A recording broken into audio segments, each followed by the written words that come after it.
మహబూబాబాద్ జిల్లా మరిపెడ మున్సిపాలిటీ కేంద్రంలో రోడ్డు బాగు చేయాలంటూ మహమ్మద్ ముస్తక్ అనేటువంటి వ్యక్తి నిరాహార దీక్షకు దిగాడు. మున్సిపాలిటీలో ఉన్న అంతర్గత రోడ్లు అధ్వాన్నంగా తయారయ్యాయని, రాకపోకలకు ప్రజలు తీవ్ర ఇబ్బందులను ఎదుర్కోవడంతో పాటుగా బురద వల్ల కాలనీలోని ప్రజలు సీజనల్ వ్యాధులకు గురవుతున్నారని ఆయన తన ఆవేదనను వ్యక్తం చేశారు.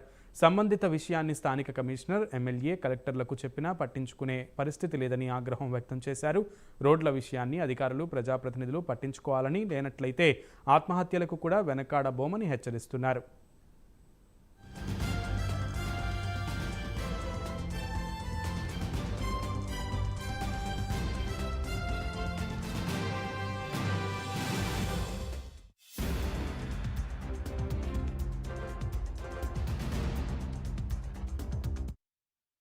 అన్ని వచ్చినా కానీ మా పరిస్థితులు అయితే మారట్లే.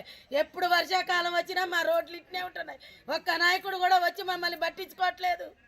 ఓట్లప్పుడైతే ఇల్లు తిరిగి ఓటయ్యని అడుగుతారు. అప్పుడున్న తెలివితేటలు ఇప్పుడు ఎందుకు చూస్తారు?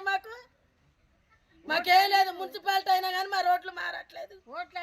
ఇంటి ఇల్లు తిరిగి మేమైతే ఇంటి పన్నులు కూడా కట్టాం. ఇక నుంచి రోడ్లన్నీ బాగా చేసి ఇంటి పన్ను కడతాం, లేకపోతే లేదు. ఎవరైనా ఈ వీడియో చూసిన పెద్దలు వచ్చి మా రోడ్లు మాకు పరిష్కారం చేసేదాకా మేము. నేను నా పేరు మొహమ్మద్ ముఖ్తార్ అహ్మద్, మరిపెడ బంగ్లా పూలా బజార్. ఈరోజు నేను నిరాహార దీక్షకు కూర్చున్నాను. ఎందుకంటే నా యొక్క గల్లీ గురించి, సమస్య గురించి గత 3-4 రోజులుగా నేను అధికారులకి తెలియజేశాను. కానీ వాళ్ళు ఇప్పుడు వరకు ఎలాంటి పట్టించుకోలేదు. అందుకోసం ఈరోజు నేను నిరాహార దీక్ష కూర్చున్నాను.